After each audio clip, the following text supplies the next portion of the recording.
ಕನ್ನಡ ಚಿತ್ರರಂಗದ ಶೋಮ್ಯಾನ್ ಎಂದೇ ಪ್ರಸಿದ್ಧಿಯಾದ crazy star Ravichandran sir ಅವರ ಯಶಸ್ಸಿನ ಹಿಂದೆ ಎಷ್ಟು ಹೋರಾಟ ಇತ್ತು ಅಂತ ನಿಮಗೆ ಗೊತ್ತಾ? ನನಗೆ ನಾನು ಮಾಡ್ತಿರೋ ಸರಿ ಅನ್ಸಿದ್ರೆ ನಾನು ಹೋಗ್ತಾ ಇರ್ತೀನಿ ಅಷ್ಟೇ. ಇವರು 1961 ಮೇ 30ರಂದು ಬೆಂಗಳೂರಿನಲ್ಲಿ ಜನಿಸುತ್ತಾರೆ.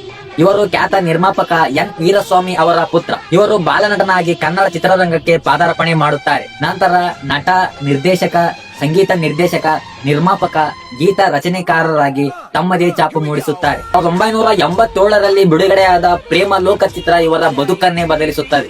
ಈ ಚಿತ್ರವನ್ನು ಅವರೇ ನಿರ್ಮಿಸಿ, ನಿರ್ದೇಶಿಸಿ, ನಾಯಕ ನಟನಾಗಿಯೂ ಅವರೇ ಮಿಂಚಿದ್ದರು.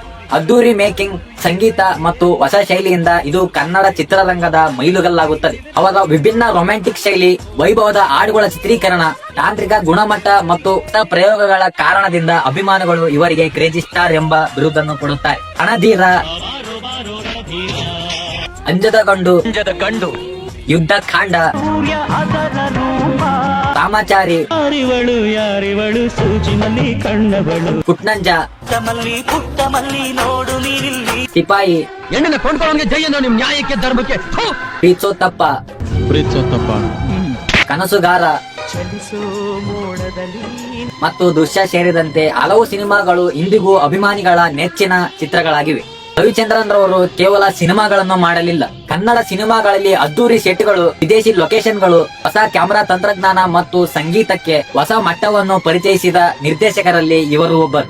ಇವರ ಸಿನಿಮಾಗಳಿಗೆ ಹಲವಾರು ಪ್ರಶಸ್ತಿಗಳೊಂದಿಗೆ ಗೌರವ ಡಾಕ್ಟರೇಟ್ ಕೂಡ ಇವರಿಗೆ ದೊರಕಿದೆ. ಕ್ರೇಜಿ ಸ್ಟಾರ್ ರವಿಚಂದ್ರನ್ ರವರ ಯಾವ ಸಿನಿಮಾ ಮತ್ತು ಯಾವ ಹಾಡು ನಿಮಗೆ ತುಂಬಾ ಇಷ್ಟ ಎಂದು ಕಮೆಂಟ್ ಬಾಕ್ಸ್ ಅಲ್ಲಿ ಕಮೆಂಟ್ ಮಾಡಿ, ಆದಷ್ಟು ಶೇರ್ ಮಾಡಿ, ಲೈಕ್ ಮಾಡಿ.